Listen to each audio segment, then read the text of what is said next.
मेरा मेरे गुरुजी स्वामी रामस्वरूप योगाचार्य जी को शत शत नमन, करोड़ों बार प्रणाम। आज मैं आपके साथ एक मेडिटेशन टाइप करने आई हूँ कि वैसे तो गुरुजी कहते हैं, मुझे बड़ी हैरानगी लगती है। आज हमने जो गुरुजी से ज्ञान लिया ना योग का, वो बड़ा अलग सा है। गुरुजी कहते हैं पहले यम और नियम परिपक्व करो, फिर आसन प्राणायाम, और जब ये स्थिर हो जाएं, आपको सुख लगने लगे आसन लगाने में और आपका दिल करे घंटों उस आसन में बैठे रहें, फिर धारणा, ध्यान, समाधि, ये सब होता है। तो आज लोग पार्कों में भी ध्यान लगा रहे हैं और कहते हैं ध्यान लग गया। ध्यान लगाना क्या इतनी आसान चीज़ है? नहीं। ध्यान तो ऋषि की कृपा से अष्टांग योग की कठोर साधना करने के पश्चात लगता है। और बड़ी बात यह है कि जिसको ध्यान सचमुच में लगना शुरू हो जाता है ना, उसके लिए तो ध्यान तोड़ना मुश्किल है, जोड़ना तो मुश्किल है ही नहीं, क्योंकि वो ध्यान में ही रहता है। चाहे वो मलमूत्र का त्याग करे, चाहे वो बाहर बैठे, अंदर बैठे, जहाँ भी बैठे, उसका ध्यान नहीं टूटता और वो ध्यान में ही रहता है। और मुश्किल तो उसके लिए ये है ध्यान को तोड़ने की। जोड़ना तो गुरु कृपा से ही होता है, ऋषियों की बड़े आशीर्वाद मिले तो जुड़ जाता है कहीं। तो मैं एक सोचा है आज छोटी सी मेडिटेशन करें, हम ध्यान लगाएं, फिर जोड़ें, फिर अगर कोई विचार आ गया तो तोड़ दें, फिर जोड़ें, फिर विचार आ गया फिर तोड़ें, फिर 2 मिनट ऐसे आंखें खोलें, फिर ध्यान लगाएं, तोड़ें, जोड़ें, फिर अभ्यास हो जाएगा। और अभ्यास से आपको समाधि भी प्राप्त हो सकती है, ऋषियों की दीक्षा और ओम के जप के साथ। तो आप 2 मिनट के लिए आंखें बंद करें, दोनों बाहों के बीच में यहाँ पे ध्यान लगाएं सेंटर में, और इमेजिन करें कि मैं शरीर,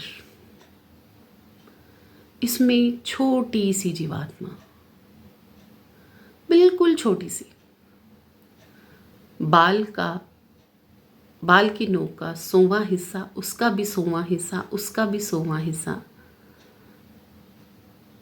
गुरुजी कहते हैं इतनी होती है जीवात्मा। अब हमारी सांसें सपोज करो पूरी हो गई और शरीर से जीवात्मा निकलकर बाहर चली गई, शरीर इधर ही रह गया, शरीर इधर ही रह गया, जीवात्मा चली गई। वेदा अनुसार 14वें दिन उसका जन्म होकर रहेगा। तो शरीर देखकर सब घर वाले रोएंगे,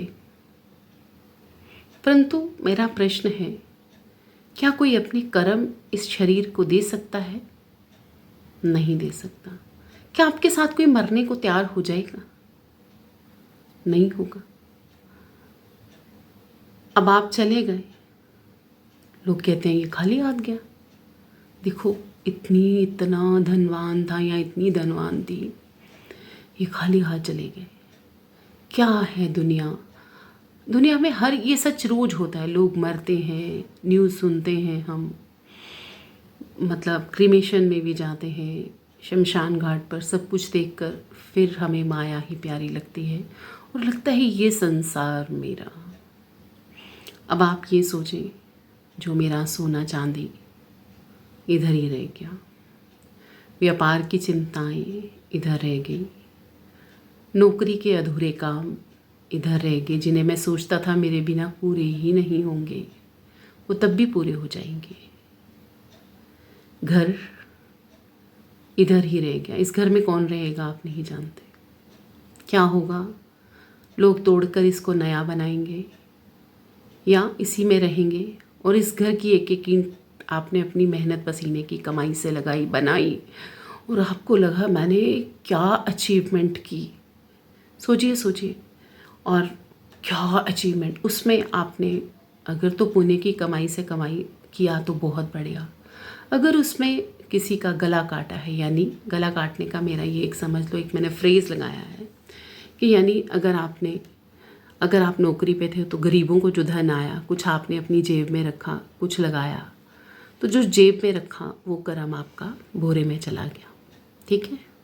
जो दिया वो तो आपका कर्तव्य था, वो कर्म नहीं बना। वो कर्म बना, वो कर्तव्य था, आपने किया, लेकिन जो बोरे में रखा वो पाप बन गया आपका।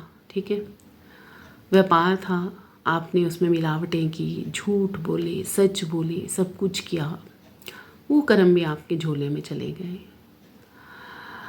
अब माता पिता बड़ा बोझ लगते थे, तो रोज़ उम्मीद करते थे ये मर जाएं, या फिर मैं इनकी सेवा नहीं कर सकता, इनको वृद्धाश्रम छोड़ रहा हूँ। अगर सेवा नहीं की तो वो भी पाप आपके झोले में गया। पिता की सेवा नहीं की, वो भी पाप झोले में गया। अगर बहुत से भाई मिलकर व्यापार करते हैं, या किसी के साथ आप मित्र के साथ व्यापार करते हैं, उसमें दगा, बेईमानी, चोरी जो भी आपने की, वो भी आपकी उस झोले में चली गई। अब आप इमेजिन करें, आप अग्निहोत्र भी नहीं कर रहे हैं। प्रकृति का ऋण जो आपने मलमूत्र त्याग करके जितनी गंदगी पृथ्वी पे फैलाई, वो भी गई उस झोले में। वो प्रकृति का ऋण था, आपने नहीं चुकाया। ईश्वर की जो नियम है उसको नहीं माना, ईश्वर के नियम की उल्लंघना की कि तुम्हें नित्य अग्निहोत्र करना है, क्योंकि तुम मेरे से वायु लेते हो, धूप लेते हो, वनस्पतियाँ लेते हो, धरती मैंने तुम्हें रहने पे की थी, तुमने अग्निहोत्र करना है, जिससे सारा वातावरण शुद्ध रहे। और प्रकृति में जैसे सूर्य है, बादल हैं, इन सबको शक्ति मिले, आपकी घी जो आप डालते हो उससे, और जो मिष्ठान पौष्टिक चीज़ें, इससे बीमारियां दूर हैं। आपने नहीं किया, आपने अग्निहोत्र को भी ऐसे ही समझा, वो भी गया प्रकृति का ऋण भी। अब आप चले गए। ठीक है, अभी और भी बड़ी सारी बातें होंगी।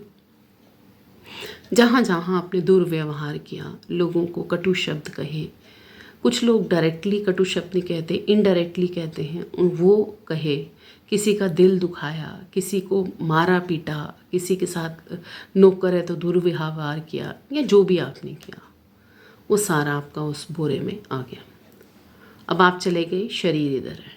जब आप शरीर में थे, आप पढ़े, क्या मेरी देखो घर है, क्या कोठी है, और उसमें अगर पुण्य की है तो बहुत पुण्य प्राप्त, नहीं है तो फिर जो आपने झोले में डाला, मतलब आप इतना प्रसन्न हो रहे हैं उसको देख देख के, परंतु वो आप चले गए हो।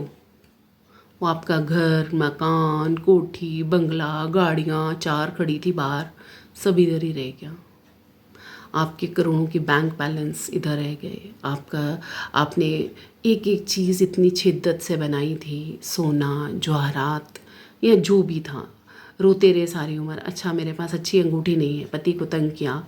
देखिए, जहाँ ब्राइब होती है ना, उसमें पति पत्नी भी, औरतों का भी बड़ा रोल है ब्राइब को ख़त्म करने में, या वो, क्योंकि अगर घर में गलत पैसा आए तो औरत को पूछना चाहिए पति को, ये गलत पैसा कहाँ से आया, मैं इसको स्वीकार नहीं करती, तो ब्राइब वहीं पे ख़त्म हो जाएगी। लेकिन वो औरत कहे, तुमने क्या किया, तुमने ये भी नहीं किया, तुमने वो भी नहीं किया, तुमने ऐसे भी नहीं किया, तुमने वैसे भी नहीं किया, तो वो तंग आकर कुछ ना कुछ आदमी गलत काम करेगा। तो वो भी, आपने उकसाया किसी को गलत काम करने के लिए, वो भी आपका पाप बन गया, और उसका भी बन गया, उसने आपके कहने पे किया, ज्ञान को छोड़ दिया। तो ये सब झोला जो है ना, वो छोटी सी जो जीवात्मा, बाल का सोवा हिस्सा, वो झोला भर के ना अदृश्य रूप में वो आपके साथ चला गया, संचित कर्म बन के चला गया ना। अब 14वें दिन आपका जन्म होगा। अगर उसमें पुण्य है तो आप अंबानी के घर में पैदा होंगे। पाप ही पाप है, हो सकता है आपका मनुष्य जन्म भी ना हो, और मनुष्य जन्म ही छूट जाए, आप गधा, घोड़ा, कुत्ता, बिल्ली भोगने के लिए बन जाएं, क्योंकि बाकी योनियां जो हैं वो भोग योनियां हैं। एक मनुष्य योनि ही ऐसी है जो कर्म योनि है, जिसमें आप अपने कर्मों का सुधार कर सकते हो। तो बस इतना ही मुझे कहना है कि ये सब माया है।